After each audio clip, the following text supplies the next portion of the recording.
the first to know Nsem-Pii TV. And on the 24th of January 2025, Otumfour was headed to the second. Opemso etenase abra Obuasi AngloGold Ashanti emiti womo ebe storming Manhyia Palace. Nyina anim so over the week Obuasi killings bi ekoso abra residents of Obuasi ene military a omobo AngloGold eho ban ekohia. Abusafo ene meeting kese ekoso Manhyia no Otumfour akasa yemu no wama AngloGold Ashanti ahu omo stand ena wama Obuasi residents so ahu omo stand echiremu a. In fact, AngloGold no omo hu say they have the legal right to operate. And so citizens no omo hu omo mfunso, and he has diversified everything omo hu say. They was say omo ye ma community feel their presence no they need to do it. Sounds na there any kwanza citizens ni ye no ɛno nso ɛyɛ sɛ wɔn hwɛ na wɔn control na yɛmma yɛ kasa ɛnwa yɛnkɔ na yɛnkɔ tie nsɛm a Otumfour ɛde to dwa. With the government in terms of policy in relation to illegal mining, the Galamsey issue also is another one. So I know that would responsible posture taken in order to get this important mine back on its feet. We met yesterday with the Chief Imam for Ghana in Accra, and we have been assured of his support in creating and deepening a dialogue with our stakeholders locally to ensure. Vice President, but my request no, never say ye buy no ye nkuta General Officer commanding also about developments in the way they've put up security there. I'm also aware of the threats to your employees also. I've been briefed about that, and therefore that also the steps that you've taken to make sure that your workers and employees are also protected. Unfortunately, we don't have a minister for lands now. He's gone through vetting because that's also another step where we will discuss broadly with the government in terms of policy in relation to illegal mining. The Galamsey issue also is another one. So I know that will come up after the minister is in place, and then we have a very candid and thorough meeting with the president and the minister to see the way forward in relation to dealing with that.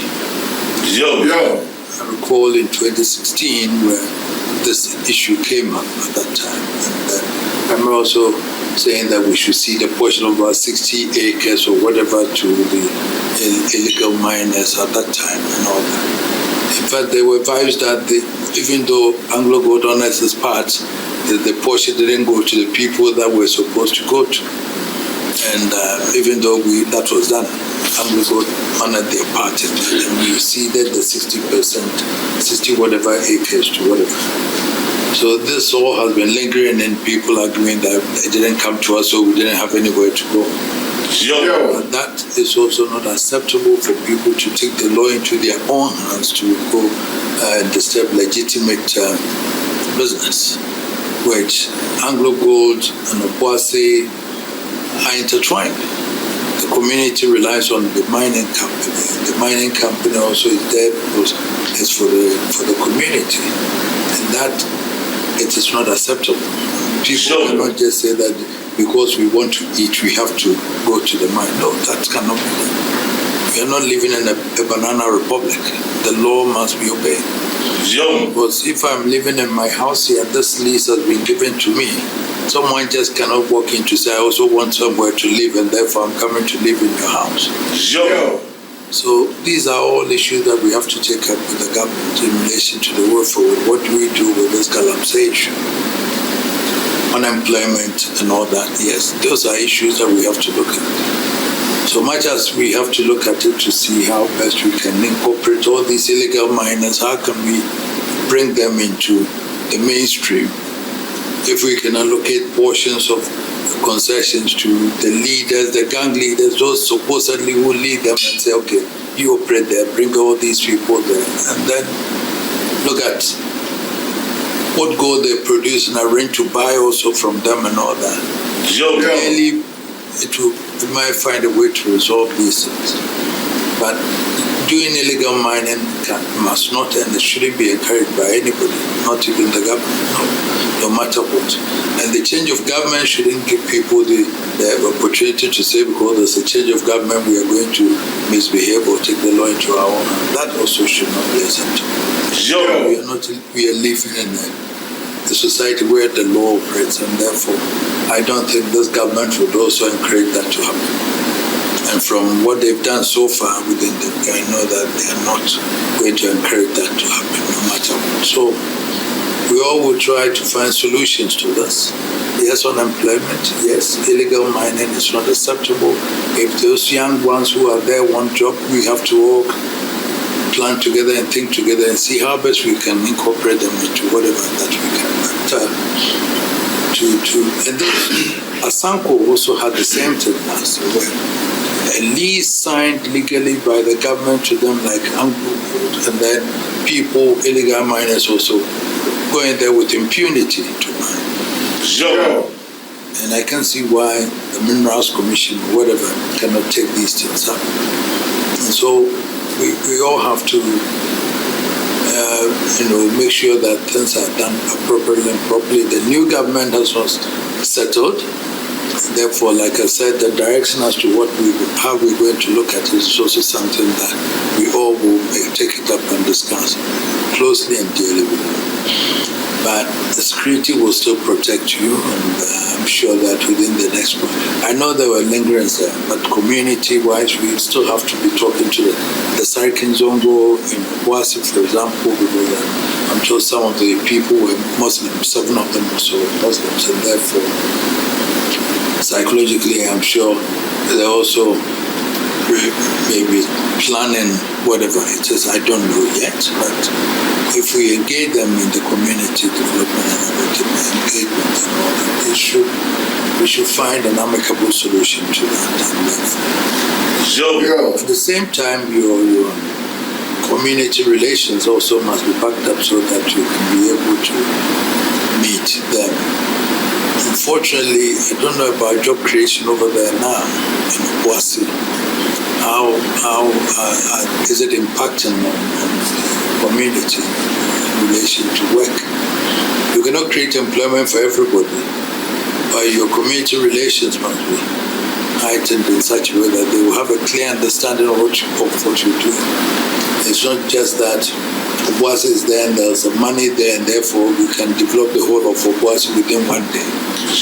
People should appreciate these things, and also because investments, the obligations to be met. And so the expectation from the community in relation to Obuasi is a big mine, the money should come to us. Well, that relation, we have to be able to bridge that education, bring education and everything for people to appreciate.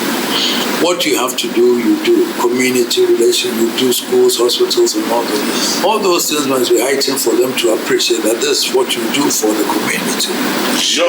The royalties also, as it comes also, we should know how it's put in the district assemblies, the metropolitan assemblies also, whatever monies go to them, what do they use it for the community?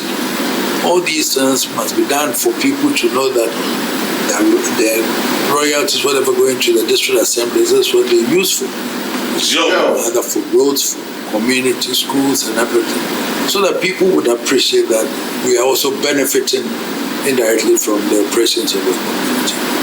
I think one thing that you have to also look at going forward when the production goes again, it's the form of what Newmont did, where you set aside an ounce of something in terms of money and then form a development foundation together, Anglo and the community.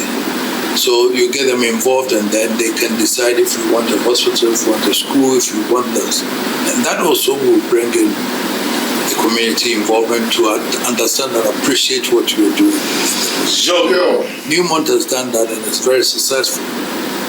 It's there. So if we can be looking at all that in the way forward, it will be fine. So they have a blueprint. They set out an ounce of gold or something, that in value of money. And they've set up a foundation with the community people involved, all the communities, the people are involved, and then they decide what that money will be used for when they invest. So they use it. They've used it for various. Set up a technical school there, very Totroso, Afrisipa, and all those things. So they're all. It's more like we are all part of the Newmont operation. So if you look at it also, that maybe the way for it. I know the operation has gone down a bit, but the time it will pick up because Obuasi is your flagship anyway. It's holding AngloGold seriously. It forms about 30-40% of your operations now. So it's a major asset. So let's look at it objectively on those lines also. And let us make sure that we involve the community in some form of foundation where we plan development programs together. Let them nominate some people from the community who will be part of that. Have for mind, they had Sarah Mensah and other people who were there. Indigenous people were well-educated people to meet with the community, and then they decided, together with Newmont, also appointed 1 or 2 people involved. And the way forward, they've planned so much, aside the royalties, aside whatever they have to do to them. And it's been doing well. So all those things could be done to bring the people, get them to have a feel of what the operations of the Obuasi is and the benefits they are getting from it. And I believe that if we can be looking at that, it should work out properly for us all. But meanwhile, we would follow developments with keen interest. I will be in touch and see how best you can be protected to be able to do your work uninterrupted, no interference and everything. And if people want to mine illegally, not in your mine. If they want to do mine, they should. I think we have to group them and then also go to apply for concessions and do their mine, but not what has been allocated legally.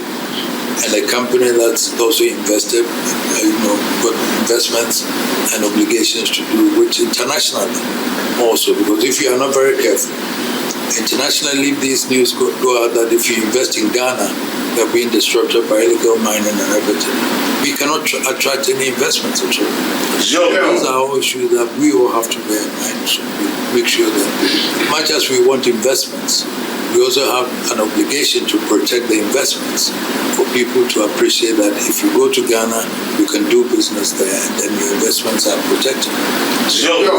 That we would also take it up from here and support you. So you can count on my support every time.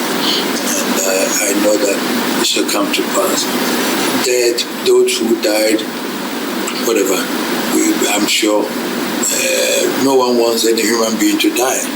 You don't want to lose any human being. And the circumstances like this, it comes and then there's nothing one can do about it. So they also have our condolences and everything. Anything that you can do to support them, so you could do. But again, legally, you have the right to operate. We can't support any illegality. So thank you for bringing this to my attention. And I can assure you that I'll be following that with keen interest to see how best we can do it. So thank you very much for coming.